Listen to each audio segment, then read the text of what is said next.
Terima kasih kepada Hidayati Kasari yang telah memaparkan, dan mudah-mudahan pada kesempatan kali ini ada Dinas Koperasi yang sudah datang. Tenang saja Bu, temuan mahasiswa UGK memberi nilai positif bagi Dinas Ibu atau Dinas Bapak yang mengampu Dinas Koperasi, karena temuannya Dinas Koperasi telah melakukan hal-hal tindakan yang dalam konteks COVID kemarin memang kita seluruh Indonesia memiliki permasalahan. Dalam konteks penelitian ini tentu permasalahan itu juga berimbas kepada yang disebut UMKM dan UKM. Dan kalau memang penelitian itu betul-betul yang disebut visioner itu berani bertindak dan mengambil risiko, ya rekomendasinya tentu diteruskan saja kepada Dinas Koperasi yang memang yang bertanggung jawab dalam konteks bagaimana membina UKM dan UMKM.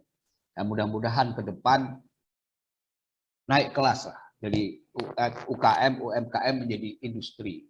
Jadi artinya jangan kecil, menengah, mikro terus gitu. Kasihan juga tiap hari kayak gitu ya. Nah,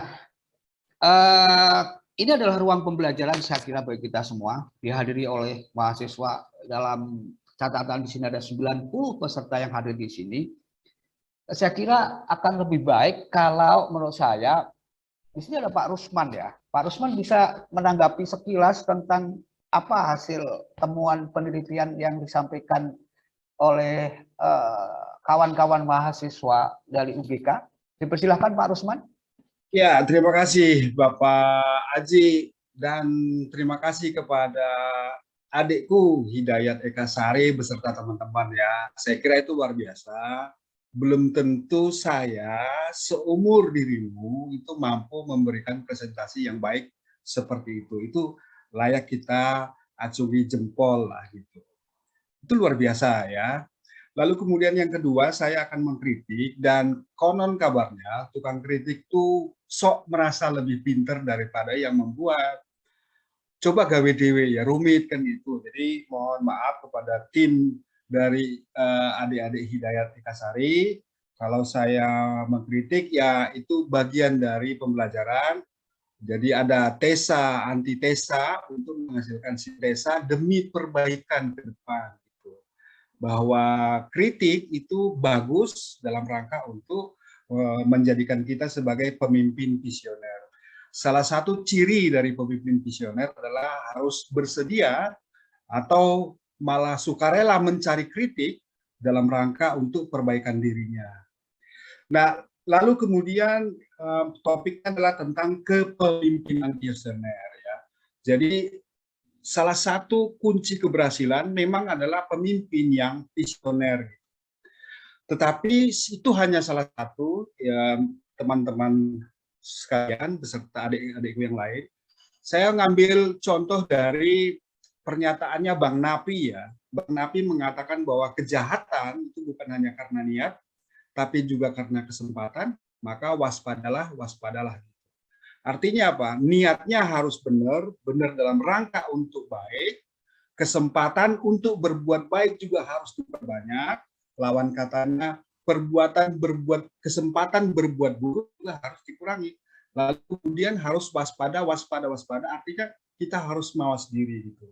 Kesimpulannya dari kita apa, adikku Hidayat, bahwa kepemimpinan itu penting, tapi sejatinya dirinya sendiri bukanlah satu-satunya sumber penghasil kinerja, tapi juga harus ada kesempatan, ya opportunity yang baik yang diberikan oleh pemerintah, supaya apa? Supaya kemudian bisnisnya saya itu makin lebih berkembang, dan kemudian ada mawas diri, saya harus lebih baik dari hari kemarin, ya.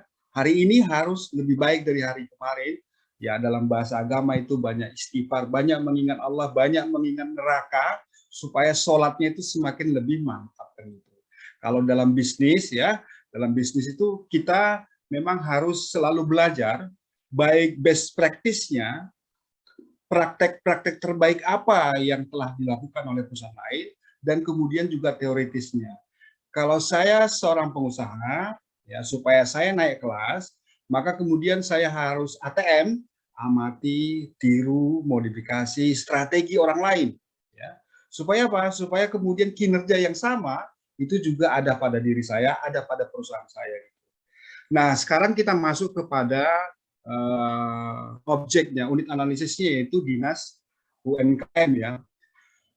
Jadi kepemimpinan yang visioner di level kepala dinas itu sangat penting. Tetapi kalau misalnya ada kesempatan untuk tidak berbuat baik, ada kesempatan untuk tidak bervisioner, ada disinsentif dan insentif, tidak ada disinsentif dan insentifnya, maka kemudian kepemimpinan visioner itu nggak muncul gitu. Jadi pemimpin itu kan harus diciptakan, ya, bukan bawaan lahir, ya. Jadi pemimpin itu bukan bawaan lahir, tapi sebuah proses di mana kita itu berkembang menjadi pemimpin. Oleh karena itu, memang tadi cirinya adalah itu yang disebutkan di halaman 4, itu saya kira bagus, tetapi ada tambahan lain. Tambahannya mungkin Mbak Hidayat dan teman-teman mungkin lebih merinci, ya, lebih merinci komponen-komponennya, supaya kemudian nanti itu lebih berguna bagi Bapak Ibu yang mendengarkan acara ini. Oh, ternyata kepemimpinan visioner itu termasuk di dalamnya adalah bersedia dikritik, bersedia mencari kritik. Jangan alergi kritik. Jadi karena kalau tulisannya Pak Nasir itu dirinci lebih dalam, itu sangat bagus. Lalu kemudian yang kedua, target UMKM memang besar. Kalau yang disajikan itu memang luar biasa besar, ya. Menaikkan apa? Menaikkan usaha mikro itu menjadi usaha yang menengah. Itu kalau kita tanya kepada kepala dinas manapun, itu tugas berat, ya. Apalagi kalau misalnya anggarannya terpotong. Oleh karena itu, ke depannya, terutama bagi adik-adikku yang masih belum bertugas untuk membuat pemaparan seperti Mbak Hidayat dan kawan-kawan, tolong untuk memperdalam analisis gitu. Memperdalam analisisnya di bagian mana? Misalnya tentang strategi menaikkan kelas dari mikro ke makro, itu perlu dicari tahu apa kesulitannya dan kemudian apa solusi-solusi yang diambil. Menaikkan mikro ke makro, di mana omsetnya, kalau kita pakai definisi omset, ya, menaikkan omset usaha mikro yang di bawah 200 juta menjadi 200 juta, itu betul-betul sebuah tugas berat. Ini tantangan berat kepada kepala dinas dan tantangan berat kepada seluruh ASN yang ada di dalam dinas UMKM. Tetapi disitulah indahnya. Tidaklah diturunkan penyakit kecuali telah diturunkan juga obatnya. Tidaklah diturunkan tantangan kecuali juga telah ada solusinya. Oleh karena itu, Mbak Hidayat sebenarnya membantu, ya, mengidentifikasi permasalahannya apa, lalu kemudian solusinya apa. Contoh misalnya pasar yang sempit, ya, Gunung Kidul itu pasar yang sempit.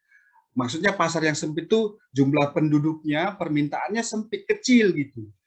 Berbeda kalau misalnya Gunung Kidul itu ada di kota Jogja, di mana orang-orang datang ke Jogja untuk belanja, ya, untuk macam-macam, sehingga kemudian permintaannya tinggi. Tapi kalau di Gunung Kidul, tingkat permintaannya itu relatif sempit. Oleh karena itu mungkin kalau Mbak Hidayat itu bertanya kepada teman-teman dinas koperasi, barangkali nanti akan ketahuan di dalamnya bahwa ada istilahnya strategi captive market gitu. Captive market. Jadi kalau di kampung itu begini, Mbak Hidayat. Umpamanya saya jualan, ya. Lalu kemudian saya kirim WA, Mas, mbok dilarisi gitu. Artinya apa? Mbok ya punyaku itu dibeli gitu. Itu artinya saudaraku, tetanggaku tak paksa tanda kutip untuk membeli. Istilahnya adalah captive market. Contoh populernya adalah dulu Mopnas, mobil nasional. Jadi diproduksi oleh perusahaan Timor. Pertanyaannya adalah pembelinya siapa? Oleh karena itu agak dipaksa captive market, maka pembelinya adalah seluruh Pemda. Sehingga apa? Sehingga proses produksinya bisa lancar.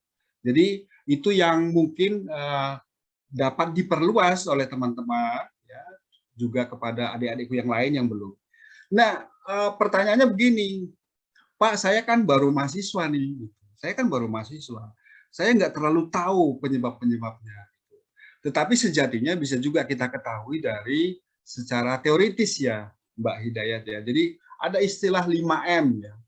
5M itu adalah faktor-faktor yang menentukan pencapaian kinerja. Jadi tergantung man-nya, orangnya, lalu kemudian materialnya, lalu kemudian metodenya, metode kerjanya, lalu kemudian termasuk juga kategori kalau di sini ya, saya ulangi, mesinnya, metodenya, materialnya, measurable-nya, pengukurannya, manpower-nya. Sehingga kemudian ini mohon izin kepada seluruh adik-adik, mohon dihafalkan 5M. Ya, mohon dihafalkan 5M.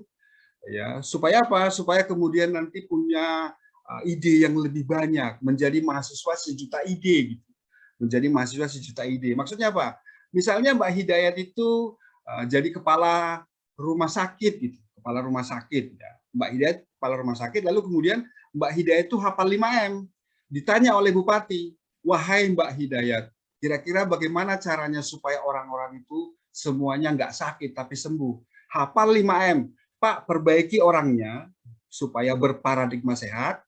Lalu kemudian yang kedua, perbaiki metode kerja kami, rumah sakit.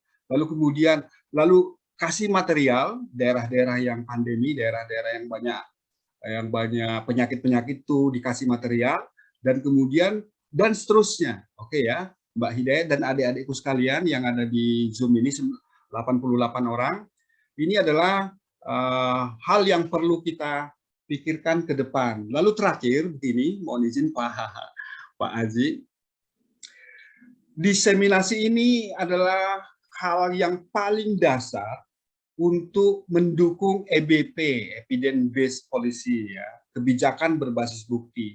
Pada saat tidak ada diseminasi, maka kemudian pengambil keputusan, pengambil kebijakan itu tidak dapat memahami arahan teoritisnya, arahan kajiannya. Oleh karena itu, maka ini adalah sebuah hal yang luar biasa. Universitas lain mungkin tidak berani menampilkan ini, ya, karena adik Hidayat ini kan masih mahasiswa. Biasanya kan hanya sarjana-sarjana yang sudah matang, tapi kita berani memasukkan yang mahasiswa. Saya kira luar biasa.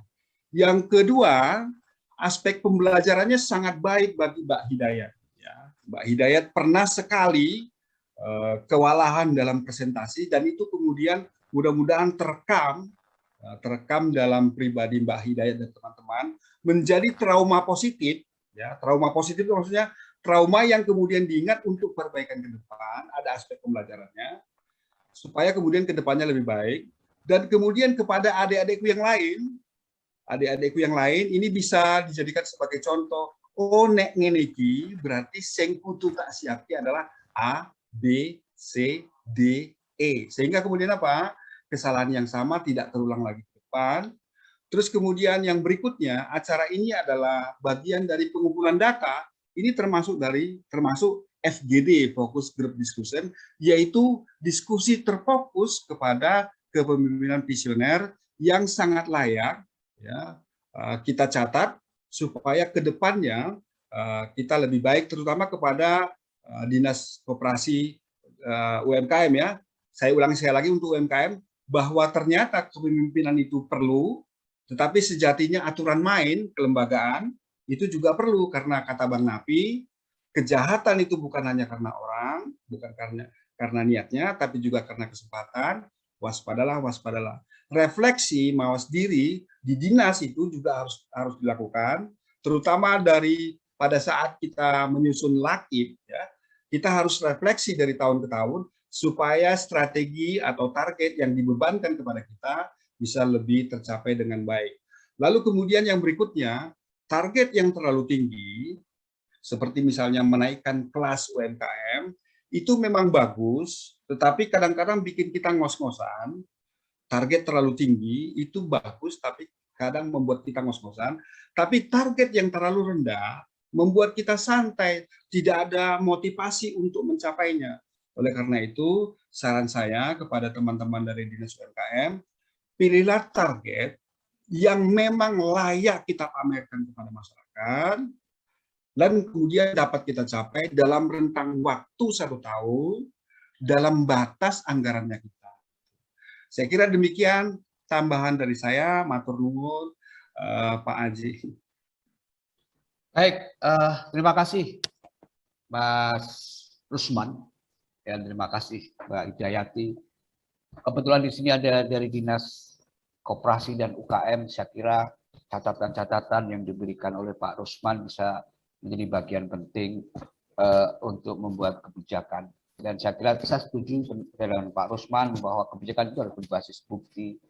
Dan hari ini UGK telah mencoba menginisiasi itu, sehingga saya kira kolaborasi antara perguruan tinggi, pemerintah, dan juga ahli profesional semacam Pak Rusman ini bisa menjadi bagian penting dalam bagaimana ke depan menyusun sebuah kebijakan yang berbasis evidence. Nah, di sini juga ada Pak Aji Saksono, saya kira dari Bapeda Gunung Kidul, di sebuah dinas yang sangat bertanggung jawab dalam konteks perencanaan pembangunan. Bagaimana menurut Pak Aji Saksono dari pemaparan Mbak Hidayati Ekasari tadi, temuan-temuan lapangannya? Dipersilahkan untuk Mas Aji Saksono. Ya, terima kasih. Mas Muji. Sebenarnya saya tidak mempersiapkan untuk mengomentari satu persatu, tapi saya gabung secara umum nanti jadi satu dengan presentasi saya. Mungkin sedikit ya, saya melihat, saya mengapresiasi atas penelitian kelompok satu tadi. Saya sepakat dengan Pak Rusman, masukan yang luar biasa, banyak aspek-aspek yang juga digali melalui bingkai kepemimpinan yang visioner. Jadi itu suatu hal yang positif buat saya. Saya baik dari sisi di pemerintahan di Kabupaten Gunung Kidul, menerima masukan dari rekan-rekan peneliti gitu ya. Kemudian mungkin pada aspek kepemimpinan visioner kan suatu konsep yang bagus gitu ya. Cuman kan nanti itu menjadi pelabelan kita melabel sesuatu. Jadi di sini kan kasusnya kemudian UMKM, Dinas Koperasi, yang di kesimpulan saya melihat sudah berhasil melaksanakan kepemimpinan yang visioner. Mungkin juga perlu disampaikan kekurangan dari aspek-aspek visioner yang belum dilakukan gitu. Saya pikir tidak ada sesuatu yang sempurna gitu. Jadi saya meneliti ke lapangan itu banyak hal yang berbeda dengan apa yang saya bayangkan sebelumnya. Artinya bisa berubah. Kemudian argumentasi kepemimpinan visioner itu menjadi menarik kalau kita kontekskan ke seluruh OPD di Kabupaten Gunung Kidul kan banyak, nggak hanya satu ya, puluhan. Jadi mungkin sebagai argumentasi kenapa kepemimpinan visioner itu menonjol di Dinas Koperasi dan UMKM. Tadi di awal sampaikan banyak ada potensi UMKM di Kabupaten Gunung Kidul. Tapi yang saya coba tekankan di sini adalah dengan memilih dinas koperasi dan mengframe melalui analisis kepemimpinan visioner, artinya dari awal kita sudah yakin bahwa ada sesuatu yang menonjol di dinas koperasi. Itulah menjadi alasan kenapa kita memilih studi kasus di sini. Saya pikir ini alasan sangat penting suatu peneliti ketika mengambil suatu studi kasus sebelum turun, sebelum memilih itu. Jadi kenapa kita memilih itu, kenapa tidak dinas yang lain atau OPD yang lain. Jadi ini mungkin semakin memperkuat argumen dalam konteks kepemimpinan visioner. Itu saya kira sedikit, tapi secara umum luar biasa, patut kita apresiasi. Oke, terima kasih. Baik, terima kasih Pak Aji Baskoro dari Bapeda. Kalau tadi kita melihat konteks kepemimpinan visioner, pada kesempatan yang selanjutnya kita akan coba melihat kepemimpinan transformasional. Hampir mirip-mirip, visioner, transformasional. Dipersilahkan untuk Saudara Luciana Diah Pratiwi untuk memaparkan temuannya. Apa itu kepemimpinan transformasional? Dipersilahkan Saudara Luciana Diah Pratiwi, waktunya 15 menit dari sekarang. Pak Aji, mohon izin sebentar sebelum Siap. lanjut. Jadi kita ya dalam kesempatan ini tidak sedang menyalah-nyalahkan. Saya berharap bahwa saya punya kesimpulan, Bapak Ibu juga punya kesimpulan, adik-adikku juga punya kesimpulan. Mohon mencatat beberapa kesimpulan yang mungkin akan berguna pada saat nanti giliran adik-adik yang lain akan maju. Saya punya kesimpulan, Bapak Ibu punya kesimpulan, adik-adikku punya kesimpulan, tarik kesimpulan, catat apa yang dipikirkan, pikirkan, catat demi perbaikan ke depan. Sekira tambahan begitu Pak, makasih.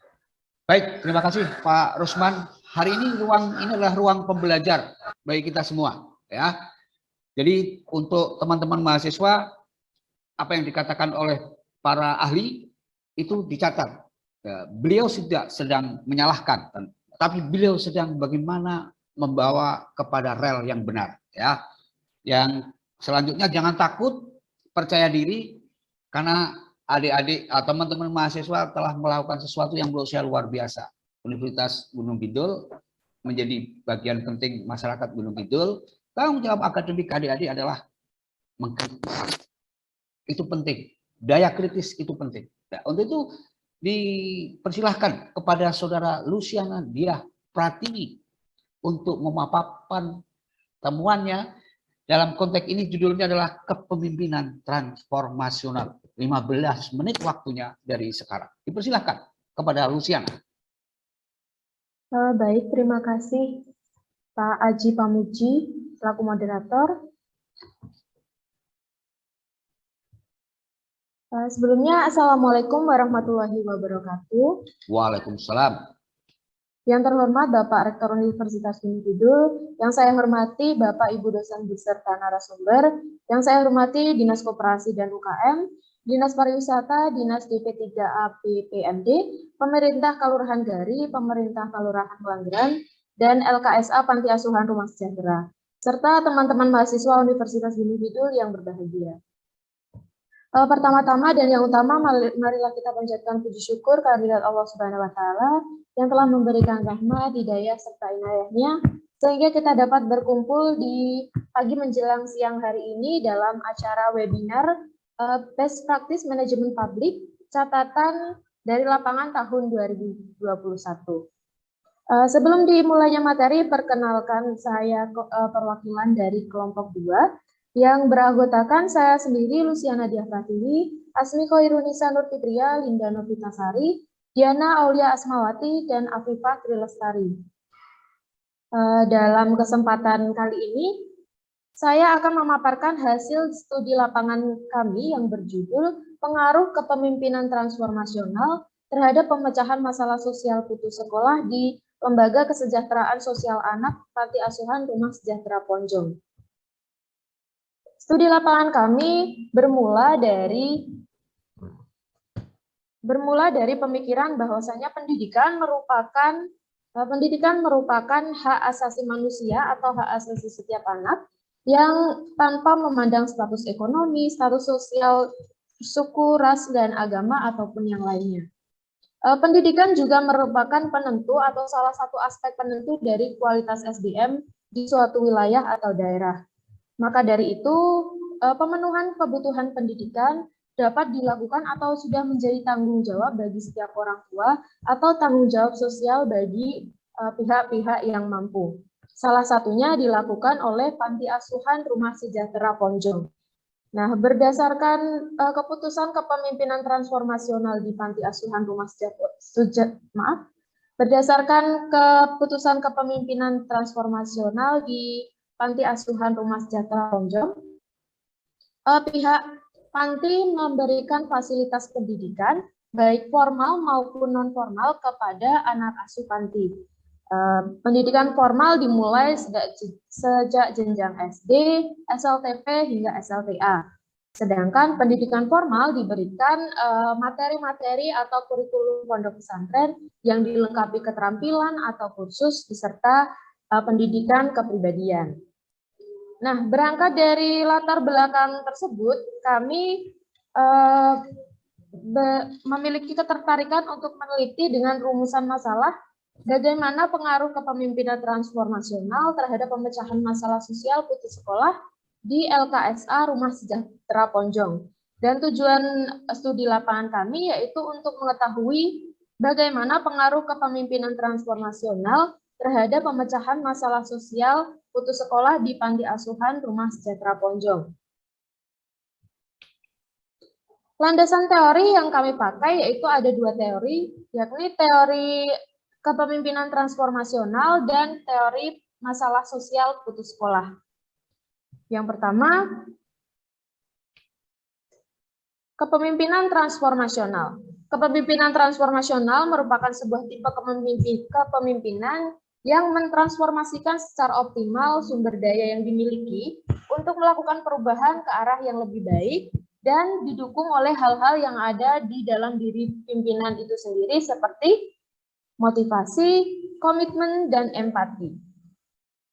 Motivasi di sini menurut Ivan Šević dalam Human Resource tahun 2001 merupakan serangkaian sikap yang mempengaruhi seseorang untuk bertindak mencapai tujuan atau suatu dorongan dari dalam diri seseorang untuk memberikan tenaga, menyalurkan dan memelihara perilaku manusia dan dalam mencapai suatu tujuan tertentu. Yang kedua, konsep komitmen. Menurut Kreitner dan Kinnicky tahun 2003, komitmen organisasi atau organisasional komitmen mencerminkan bagaimana seorang individu mengidentifikasikan dirinya dengan organisasi dan terikat dengan tujuan-tujuan dari organisasi tersebut. Yang ketiga yaitu konsep empati. Menurut Hatmojo-Suwito tahun 2010, empati merupakan kemampuan seseorang untuk menempatkan dirinya pada situasi orang lain atau upaya memahami perasaan orang lain yang tidak mempunyai arti emosional bagi dirinya. Karena perasaan adanya interaksi antara dua belah pihak atau dua orang atau lebih. Yang selanjutnya yaitu teori tentang masalah sosial putus sekolah. Permasalahan sosial merupakan permasalahan yang terjadi dalam masyarakat secara luas dan muncul dari berbagai elemen sosial. Masalah sosial yang akan dibahas dalam artikel ini adalah masalah sosial khususnya putus sekolah. Menurut M. Rahmat tahun 2015, putus sekolah merupakan proses berhentinya siswa secara terpaksa dari suatu lembaga pendidikan.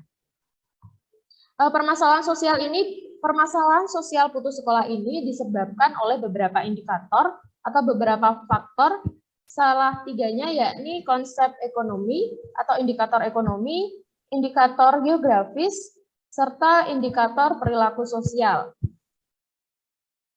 Yang pertama, indikator ekonomi. Menurut Abdul Shani dalam Ratnasari tahun 2013, ekonomi merupakan kedudukan atau posisi seseorang dalam kelompok manusia yang ditentukan oleh jenis aktivitas ekonomi, pendapatan, dan kemampuan untuk memenuhi kebutuhan.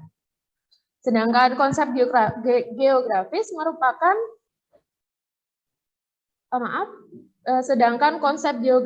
menurut Rika Aristi Sintia dalam tesisnya tahun 2009, layanan pendidikan belum sepenuhnya menjangkau seluruh lapisan masyarakat yang tinggal di daerah pedesaan, wilayah terpencil yang secara geografis sulit terjangkau sehingga belum semua penduduk usia sekolah mendapatkan akses pendidikan dengan baik.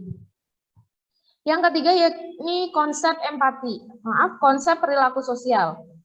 Nah, menurut Kretsch tahun 1962, perilaku sosial seseorang itu tampak dalam atau bagaimana cara ia merespon orang lain yang dinyatakan dalam hubungan timbal balik antar pribadi. Perilaku sosial itu ditunjukkan dengan perasaan, tindakan, sikap, keyakinan, atau rasa hormat terhadap orang lain. Setelah membahas tentang landasan teori atau teori-teori yang kami gunakan, beralih ke metodologi penelitian. Penelitian kami lakukan di LKSA Panti Asuhan Rumah Sejahtera Ponjong yang bertempat di Dusun Tembesi RT 1 RW 10 Desa Ponjong, Kabupaten Gunung Kidul. Dan waktu penelitian kami tanggal 1 hingga 15 Desember 2021.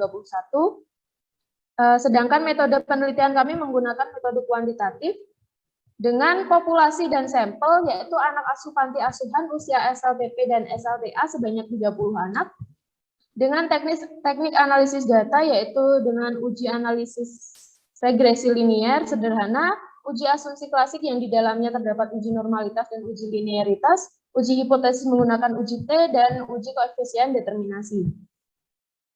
Langsung saja ke uji regresi dan linier sederhana.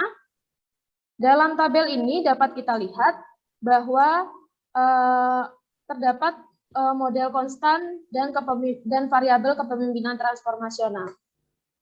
Langsung saja, setelah diolah menggunakan rumus persamaan regresi linier, nilai koefisiensi regresi bernilai minus, yakni minus 0,65, maka dapat dikatakan bahwa kepemimpinan transformasional atau X berpengaruh negatif terhadap pemecahan masalah sosial atau variabel Y, sehingga persamaan regresinya adalah Y sama dengan 10,936 dikurangi 0,065. Lanjut saja ke uji atau analisis uji asumsi klasik, yang di dalamnya yang pertama terdapat uji normalitas. Dalam tabel p-plot ini dapat dilihat bahwa data plotting menyebar di sekitaran garis diagonal yang dapat disimpulkan bahwa model regresi model regresi datanya berdistribusi normal. Yang selanjutnya uji linearitas. Dalam tabel ini dapat dilihat deviation from linearity-nya.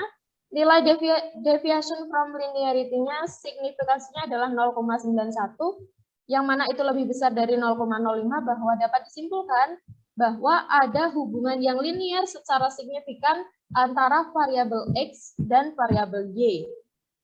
Yang selanjutnya nilai F hitung dalam tabel yaitu 2,033, di mana itu lebih kecil dari F tabel yang telah kami hitung di Microsoft Excel, yaitu 2,41 sekian. Nah, maka dari itu dapat disimpulkan bahwa terdapat hubungan yang linier secara signifikan antara kepemimpinan transformasional atau X dengan variabel pemecahan masalah sosial atau Y.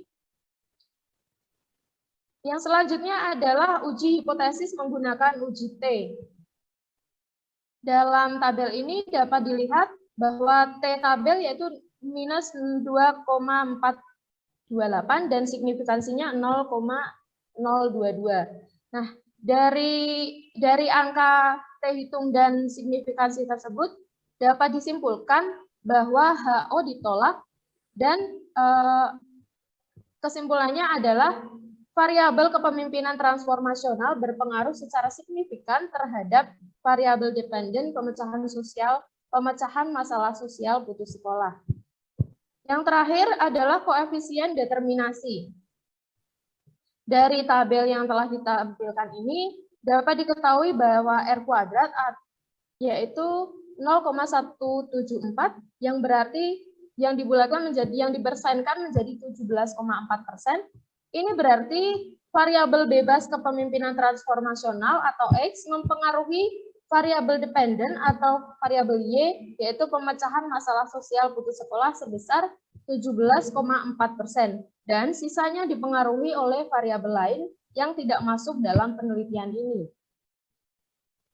Baiklah teman-teman, dari pemaparan materi studi lapangan yang telah saya sampaikan, maka dapat ditarik kesimpulan yang pertama, bahwa terdapat hubungan yang linier secara signifikan antara variabel kepemimpinan transformasional atau X dengan variabel pemecahan masalah sosial atau Y. Dan kesimpulan yang kedua, bahwa variabel independen kepemimpinan transformasional berpengaruh signifikan terhadap variabel dependen pemecahan masalah sosial, yaitu putus sekolah.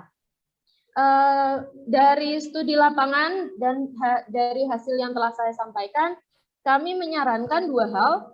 Yang pertama, bahwa kepemimpinan transformasional di Panti Asuhan Rumah Sejahtera ataupun di setiap organisasi sosial maupun pemerintahan untuk lebih meningkatkan aspek-aspek motivasi, empati, dan komitmen dalam pengendalian masalah sosial, khususnya masalah sosial putus sekolah. Dan yang kedua, peneliti selanjutnya perlu memperhatikan dan melakukan penelitian lanjutan untuk mengkaji variabel-variabel lain yang mempengaruhi pemecahan masalah sosial khususnya putus sekolah, diantaranya perilaku sosial, variabel kondisi sosial ekonomi, variabel pemerataan akses pendidikan, pola asuh orang tua, dan lain sebagainya. Bapak Ibu dosen, narasumber, dan peserta tamu undangan yang saya hormati, demikian pemaparan materi studi lapangan berkaitan dengan kepemimpinan transformasional yang dapat saya sampaikan. Jika ada salah kata baik yang disengaja maupun tidak disengaja, saya mohon maaf. Terima kasih atas atensi dan perhatiannya. Wassalamualaikum warahmatullahi wabarakatuh. Waalaikumsalam warahmatullahi wabarakatuh. Terima kasih Saudara Luciana Diah Pratimi yang saya kira telah dengan baik memaparkan hasil penelitiannya. Kalau kita berbicara Gunung Kidul, maka kita tidak bisa melepaskan dari namanya Indeks Pembangunan Manusia. Dengan segala hormat, Indeks Pembangunan Manusia di Gunung Kidul itu masih ada tingkatan di bawah. Di antara 4 kabupaten, di antara 3 kabupaten dan 1 kota yang ada di daerah istimewa Yogyakarta. Penelitian ini saya kira menjadi penting karena dalam konteks Indeks Pembangunan Manusia, salah satunya adalah melihat usia sekolah atau lamanya sekolah. Nah, dan ada 3 hal yang barangkali sangat punya korelasional. Kenapa tingkat sekolah di Gunung Kidul itu masih belum memiliki angka yang baik, tidaknya usia sekolah 12 tahun? Karena ada faktor sebagaimana yang disampaikan oleh peneliti, ada sisi aspek ekonomi, ada sisi aspek geografis, dan ada sisi perilaku sosial. Nah, saya kira dalam hal ini Mas Aji Baskoro, Aji Saksono ya dari Bapeda bisa memberi masukan atau memberi wawasan lebih kepada peneliti kita untuk perbaikan langkah-langkah selanjutnya dalam konteks dia sebagai seorang mahasiswa. Silakan Mas Aji Saksono. Terima kasih Mas Aji juga. Ini menarik. Salah satu kemarin saya di-share oleh Bu Evi ya, materi penelitian. Ini salah satu yang menurut saya menarik karena berani menggunakan metode kuantitatif ya di dalam suatu penelitian sosial. Saya pikir akan semakin melengkapi bagaimana kita mencoba mengidentifikasi kemudian menganalisis itu sosial yang ada di sekitar kita, khususnya di Kabupaten Gunung Kidul. Jadi luar biasa. Saya sendiri tidak punya background tentang metode kuantitatif karena S1 S2 saya manajemen publik, kemudian S3 saya antropologi. Nah, itu kualitatif semua, interview yang sifat analisis kualitatif. Evidennya wawancara begitu. Jadi ini satu titik yang sangat saya apresiasi, keberanian dan saya lihat dari runtutannya juga sangat tertata ya, bagaimana di awal latar belakang, kemudian metodologi, lama penelitian, dicantumkan lokasi, kemudian variabel, ada 2 variabel saya lihat tadi, kemudian kesimpulan. Jadi secara struktur presentasi saya tidak melihat dokumen atau papernya, jadi saya hanya melihat struktur presentasinya. Saya pikir ini sangat jelas, mudah dipahami untuk saya yang bahkan awam terkait metode penelitian dan kuantitatif ini. Kemudian juga masukan kalau untuk saya melihat sebagai peneliti, adik tadi sebagai peneliti memberi kajian terkait bagaimana permasalahan putus sekolah yang apa ternyata kepemimpinan transformasional itu punya pengaruh signifikan terhadap bagaimana putus sekolah. Dan saya ini saya pandang sebagai masukan buat kami di pemerintahan di Kabupaten Gunung Kidul. Mungkin nanti bisa kita share bersama antara OPD terkait kemudian bagaimana karena ini penelitian ya, bagaimana kita bisa menjadikannya suatu kebijakan, perbaikan untuk kebijakan. Jadi saya tidak memberikan masukan atau mengkritisi pada penelitiannya. Saya pikir ini sudah sangat baik menambah bagaimana penelitian sosial itu bisa dilaksanakan. Hanya sekedar atau sebatas interview, evidennya, wawancara, kemudian analisis, tapi juga ada data-data yang diolah secara statistik, kemudian menghasilkan suatu kesimpulan yang akan lebih mudah digeneralisasi untuk tempat lain. Terima kasih, mungkin itu dari saya. Terima kasih Mas Aji. Di ruang ini juga ada dari DP3AK BPMD. Saya kira ini dinas yang punya korelasi dengan penelitian yang dilakukan oleh Luciana Diah Pratiwi dan kawan-kawan. Dan saya kira DP3AK BPMD tanda kutip punya kepentingan ya kepada penelitian ini, dan saya kira masukan-masukan dari Pak Aji dan hasil penelitian dari teman-teman bisa memberikan sisi lain dalam pengambilan kebijakan. Untuk Pak Rusman dipersilahkan untuk menanggapi penelitian yang baru saja, sebentar saja karena waktunya Pak Rusman. Ya, mohon izin Pak. Jadi yang pertama, terima kasih Mbak Lucy dan teman-teman. Alhamdulillah udah selesai. Nah, tapi kritik ya Mbak Lucy ya, kritik itu dalam rangka membangun ya. Kita jangan alergi kritik, tapi justru harus mencari kritik. Kritik itu adalah tesa yang harus kita antitesa untuk menghasilkan sintesa baru. Mohon maaf kalau analoginya kurang pas ya. Nah, presentasi seperti ini adik-adikku itu dapat berubah menjadi area penghakiman ya. Presentasi seperti ini dapat berubah menjadi area penghakiman. Oleh karena itu kita harus melakukan analisis risiko namanya adik-adik ya. Jadi analisis risiko maksudnya adalah kalau saya bikin slide seperti ini bisa berkonotasi lain nggak? Kalau saya katakan begini bisa berarti lain nggak? Oleh karena itu maka kita harus agak sensitif terhadap apa yang kita sampaikan. Nah, contoh misalnya di dalam slide tadi, saya yakin itu sudah ada, tapi mungkin karena keterbatasan waktu belum dimunculkan tentang DO. Kalau di penelitian itu selalu ada DO namanya definisi operasional. Jadi misalnya yang dimaksud dengan kepemimpinan itu siapa? Apakah kepala pantinya atau kepemimpinan siswa yang putus sekolah itu perlu diperhatikan ya. Lalu kemudian yang kedua, mereka ini putus sekolah, apakah mereka putus sekolah padahal sudah ada di dalam panti, artinya mereka sudah dalam panti tapi tetap putus sekolah, atau mereka putus sekolah dulu baru kemudian dimasukkan ke dalam panti. Karena ini menyangkut peran kelembagaan, kita harus ekstra hati-hati karena sosialisasi hasil penelitian seperti ini itu dapat berbau, beraura, mengarah kepada penghakiman.